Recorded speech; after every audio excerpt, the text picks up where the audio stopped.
Salut à tous, j'espère que vous allez bien. On se retrouve pour une nouvelle vidéo et il s'agit bien d'un point lecture concernant le mois de novembre. Vu que j'ai déjà lu 3 livres, je me suis dit que ça serait bien que je vous les présente vu que j'ai un petit moment devant moi. Parce qu'après c'est vrai que sinon ça fait des bilans lecture qui durent plus de 28 minutes voire presque une demi-heure, ça commence à faire beaucoup. Donc je vais essayer un peu plus de vous faire des bilans lecture coupés qui vont redevenir en gros des points lecture. Comme vous pouvez le voir, le décor a changé, j'ai enfin reçu mes 3 grandes bibliothèques. Donc maintenant je vous filmerai avec ce décor-ci derrière, j'espère que ça vous plaira. Et on commence tout de suite. Le premier livre que j'ai lu au mois de novembre, il s'agit du premier tome de La Meute Mercure qui s'appelle Darren Hudson, écrit par Susan Wright et publié aux éditions Milady. Chaque mois, je lis un tome de La Meute du Phénix à la base avec Fanny et Héloïse. Vous aurez toutes leurs infos en barre d'infos. Mais voilà, on a appris qu'il y avait un spin-off qui allait sortir et qui allait être composé de 2 tomes pour le moment, à savoir celui-ci et un autre qui va sortir très prochainement au mois de décembre. Et on nous a prévenu comme quoi il fallait lire ce tome-ci entre le tome 5 et le tome 6 de La Meute du Phénix pour ne pas se faire spoiler tout simplement. Donc du coup c'est ce qu'on a fait, ça a été une bonne lecture. Mais il y a des petites choses qui m'ont saoulée et je vais vous en parler tout de suite. On retrouve Ali qui est une prophétesse et qui vit dans la meute Collingwood. Le fait d'être une prophétesse, c'est tout simplement qu'elle prédit l'avenir. Donc les prophétesses peuvent être bien aimées, pas aimées, ça dépend. Mais en général, il y en a une par meute. Le problème pour Ali, c'est que son ex Zeke a trouvé son âme sœur et l'âme sœur de celui-ci en fait voir de toutes les couleurs à Ali. Elle en a marre parce que l'autre essaie clairement de faire en sorte que tout le monde la déteste et Ali ça la gonfle. Jusqu'au jour où Darren de la Meute Mercure va lui proposer de venir dans sa meute en attendant que les choses se calment pour qu'elle aille après dans une autre meute. Donc en gros il lui propose de l'héberger clairement. Sauf que bien sûr il va y avoir pas mal de choses qui vont évoluer. Au début ils ne font pas forcément s'apprécier mais petit à petit leur relation va évoluer. C'est vrai que dans les tomes de La Meute du Phénix souvent il y a beaucoup de scènes de sexe, ça peut être chiant au bout d'un moment. Ce tome là en comporte beaucoup moins, j'ai trouvé que l'auteur faisait un petit peu des efforts là-dessus, on a quand même moins de relations sexuelles, même si ça reste toujours des relations sexuelles un petit peu bestiales, dans le sens où on est avec des histoires de loups-garous et forcément il y a un côté un peu animal, bestial, en rapport avec des dominés et des soumis. On est vraiment dans ce schéma-là. Par contre, c'est vrai que la grosse bête noire de ce tome-là, et ça commence à l'être de plus en plus aussi avec des tomes de La Meute du Phénix, c'est qu'il y a des sacrées coquilles. Que ce soit des fautes d'orthographe, que ce soit des fautes de mots, je vous en cite un tout bête, il y a un moment, au lieu de dire la jeune femme, il est écrit la jaune femme. À quel moment, quand tu écris une phrase, tu ne réagis pas quand tu écris ça, quoi. Enfin, ça prouve qu'ils ne se relisent pas, et je trouve ça quand même grave. Pour une maison d'édition, il n'y a pas que cette maison d'édition, il y a d'autres aussi où il y a des erreurs, où tu ne te relis pas et il y a une sacrée erreur de traduction. Je suis désolée, mais ça énerve quand on est en train de lire de voir que quelque chose n'a rien à faire là. Sans compter qu'il y a énormément, mais quand je dis énormément, je vous jure, je pèse mes mots, hein. Il y a énormément de fautes au niveau des personnages. Alors là, c'est la cerise sur le gâteau, quoi.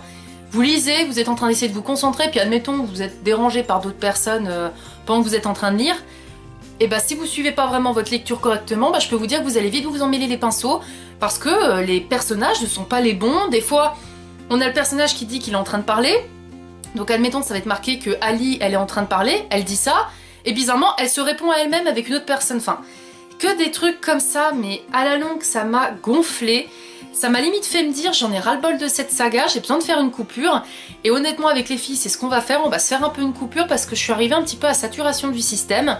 C'est-à-dire que j'ai beau adorer la saga La Meute du Phénix, là j'ai l'impression que je suis arrivée à saturation, le bol est plein, la coupe est pleine.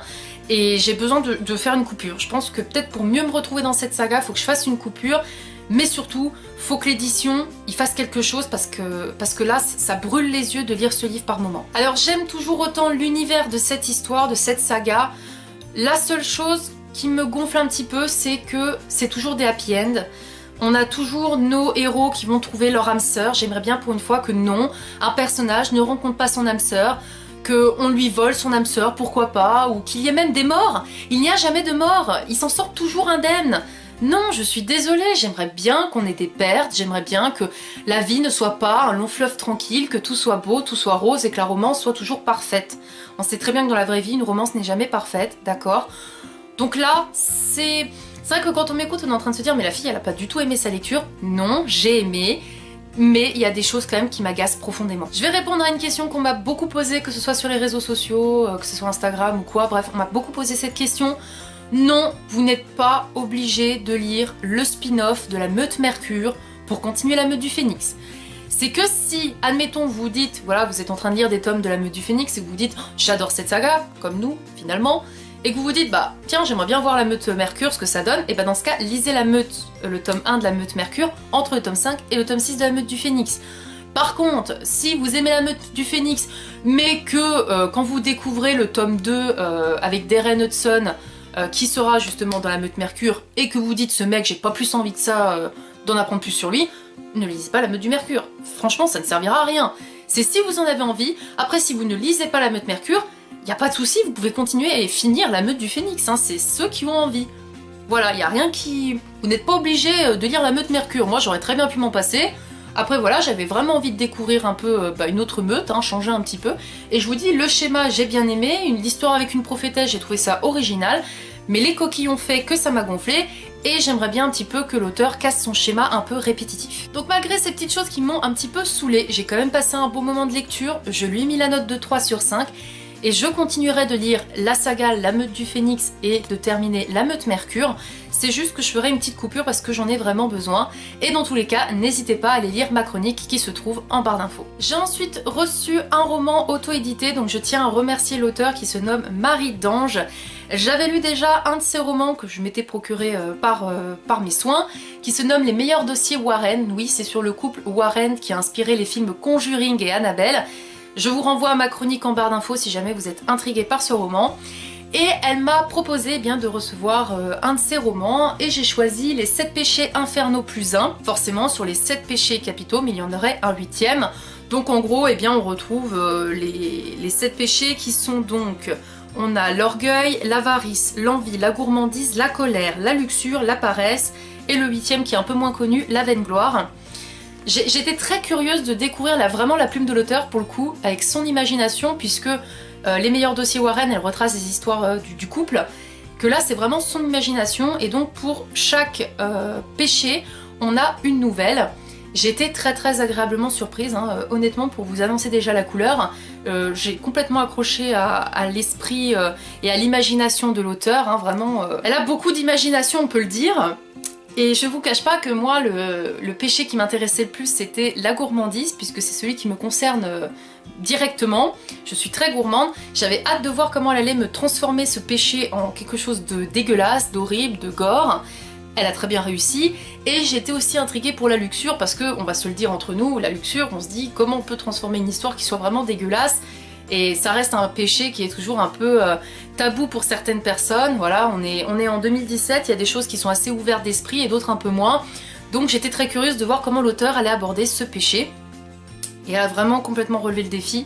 Je tiens quand même à préciser, pour ceux qui aimeraient lire ce roman, que faut aimer les histoires où il y a des scènes un peu choquantes, un peu gore, un peu dégoûtantes. On n'est pas dans un roman que je dirais classique. Les scènes sont détaillées, les descriptions sont très importantes. Moi, c'est simple, hein, quand je lisais les nouvelles, j'avais l'impression d'avoir l'histoire devant moi. Ce qui m'a vraiment surpris, dans le bon sens du terme, c'est que en peu de pages, parce qu'il faut se le dire, hein, une nouvelle c'est très court, en peu de pages, l'auteur a réussi à me faire rentrer dans l'histoire avec les personnages.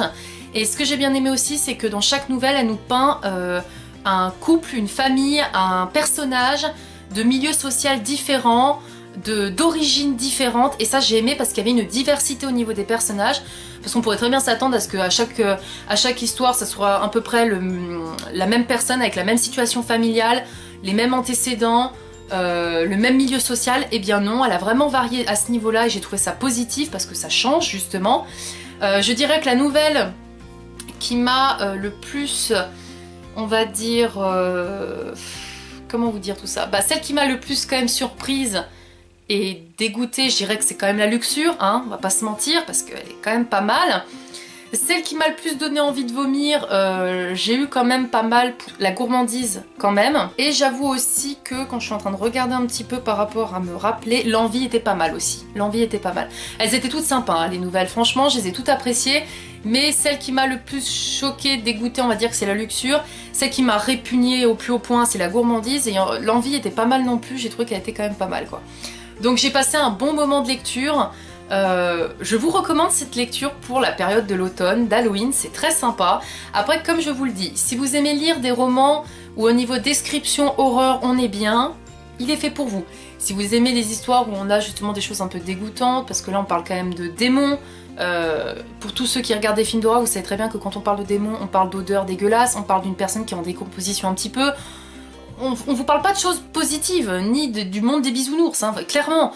Donc si vous n'aimez pas ce genre de choses, je ne vous le recommande pas. Par contre, si vous êtes comme moi, vous adorez les films d'horreur, vous êtes intrigué par tout ce qui est péchés capitaux et que vous aimez bien les descriptions un petit peu dégueulasses, que ça vous choque pas plus que ça et qu'au contraire, ça vous fout les frissons et que vous avez les poils dans le dos qui se dressent, lisez ces nouvelles, franchement elles vous plairont.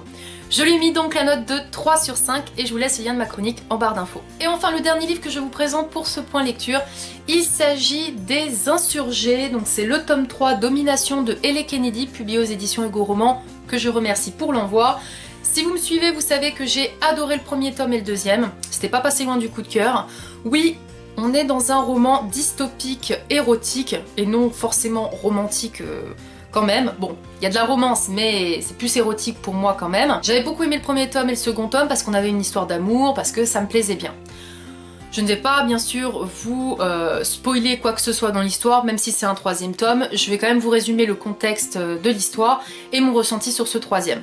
On est dans un monde post-apocalyptique, il y a un conseil mondial qui dirige la ville qui se nomme la Cité, et si vous voulez, eh bien, il y a des exécuteurs qui appartiennent au Conseil mondial et leur boulot, c'est de traquer les insurgés qui sont un groupe de personnes, une population qui vivent en terre libre, qui ne veulent pas être dirigés par le Conseil mondial. Et les exécuteurs, soit prennent les insurgés, les ramènent à la cité et leur obligent eh bien, d'être fixés dans des règles où par exemple on contrôle la fécondité, on stérilise les femmes si jamais on veut pas qu'il y ait trop d'enfants, on décide qui vit, qui meurt, enfin bref c'est vraiment l'anarchie quoi. Soit alors, eh bien, on les tue s'ils ne veulent pas aller à la cité, ou même maintenant on les tue un peu plus quand même. Donc c'est assez un schéma dystopique à fond, puisqu'on a deux catégories de population, plus on a des brigands qui eux agressent les gens, prennent ce qui les intéresse, osent aussi violer les femmes. C'est vraiment ce schéma-là que l'auteur nous peint. Et à côté de ça, ben, on va suivre des personnages qui vivent parmi les insurgés, et du coup on va un peu mieux rentrer dans la romance. Je m'arrête là au niveau du contexte de l'histoire. Maintenant je passe à ce troisième tome pour vous donner mon avis sur mon ressenti. Là on va suivre en fait le personnage de Reese, qui est une femme en fait qui dirige une ville des insurgés. Cette ville c'est Foxworth et en fait eh bien Reese va demander l'aide de certains hommes du groupe de Connor. Donc Connor c'est celui du premier tome. Elle va leur demander en fait d'aider son peuple à savoir se battre contre les exécuteurs. Elle mène une guerre contre le Conseil mondial et elle a besoin d'aide pour former justement son peuple. Et elle va faire la rencontre eh bien, de Rylan, qui fait partie justement du clan de Connor du premier tome.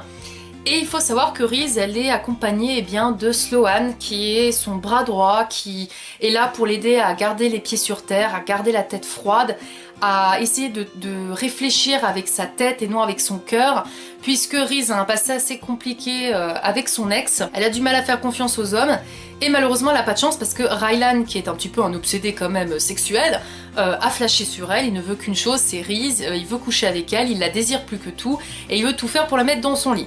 Mais la jeune femme, même si elle a une attirance pour cet homme, ne veut pas. Allez savoir pourquoi, je ne vous le dirai pas, mais en tout cas, elle ne veut pas. L'histoire était bien partie, dans le sens où Reese est un personnage assez caractériel, elle a une force de vivre, elle a une force, un pouvoir, et ça fait plaisir de voir une femme au pouvoir et qui dirige et qui porte une paire de hein, on est d'accord.